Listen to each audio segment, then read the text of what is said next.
here real quick. But the reason I disagree with the whole 360 sales thing, and this is it, a lot of people are going to just disagree.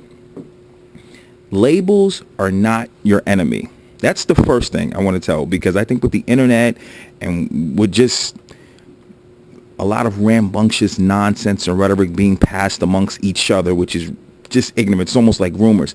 People assume these labels, because of the internet, is just the evil, demonic entity that's just out to tear everybody down. This is not the 1970s, and we're not living in Woodstock where people were saying, the man, you got to tear down the man. No, labels have always been here. Their job is to make money, and they want to make stars. The more of a star that you are, the more money that they make.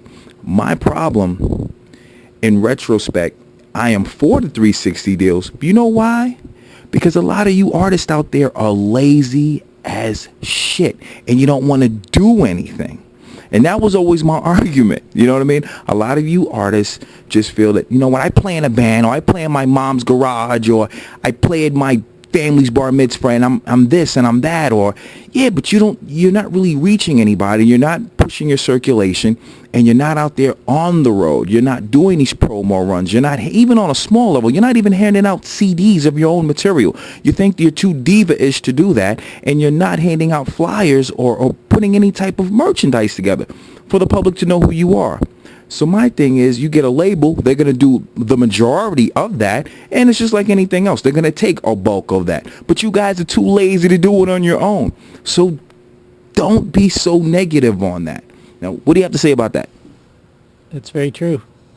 See, I talk that real shit. And a lot of times I can't talk that to you guys back home. And you know why? Because a lot of you guys in the barbershops and in the pizzerias and hanging out and stuff like that, nobody wants to talk that. Nobody wants to say, oh, you know what? That makes a lot of sense. Yeah, because you're lazy. People think because they have a YouTube and they have X amount of views. No, we all know you cocksuckers nowadays. You can go buy your views, okay? Everything is for sale. Okay, Google made everything for sale. So those are not even, that doesn't validate anything anymore. It doesn't validate who you are as an artist anymore.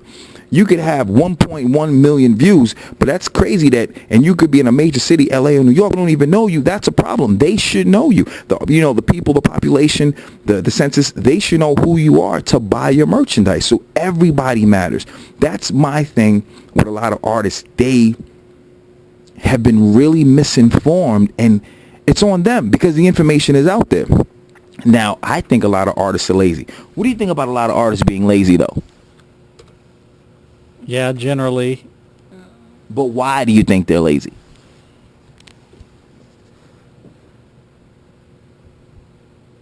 The crowd goes hush. Yeah, usually it's called throwing up a video is nice, but it's backing it up with everything else. Such as what? Performing, giving out mixtapes, or having mixtapes to have somebody selling your mixtape so that they know who you are before anyone else does, because there's no song that anyone's doing that can't hit that 1 million, 5 million, 10 million. It doesn't make any difference who you are. You don't have to be famous to get 1 million hits, and that gets you a deal, or that gets you on the road, and that gets interest, and that's where the artist develops. This is very true.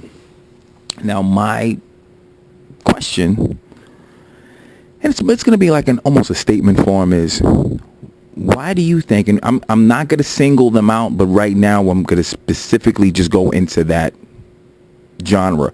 Why do you think bands are not as successful in certain areas like other bands are, or as successful? Everyone needs to hear them. Everyone needs to know who they are. Everyone wants to know that there's a buzz. The buzz is the whole thing anymore. There's guys like this Ed Sheeran. Can you guys see that? And tell them who he is. Well, only people in England knew who he was until about 6 months ago, and now he's not only selling out 2,000-seat venues, but he's going to spend the entire summer on the road with someone like Taylor Swift. They're barely the same demographic, but he's going to have 1 million new fans because he's going to be seen by 3 million people over the summer.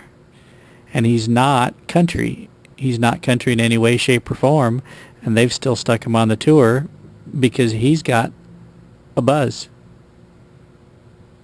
So by him being on the tour with that country audience, that's now crossing him over to another audience that might not have paid him any mind. So now he's bridging his own personal audience, his own backing, his own following, and they're intermingling with another audience, thus creating an uprising megastar, let's say like Mac Miller, who just came out of nowhere about a year ago and just had X amount of views, and he was doing what he was supposed to do. He had X amount of views at the same time that he was getting on the road and doing shows, correct? Yep, he was out for 6 or 8 months, and he was playing every town, was packing every venue, even though maybe 2 weeks before he played here, I had never even heard of the guy. Now we're gonna change gears real quick, because you know what I mean. I don't want people to think I'm just singling out bands. Why the hell is he talking about bands? Well, we we're not even that genre. Okay, listen, let's drop that down for 2 seconds. We're gonna revisit that, but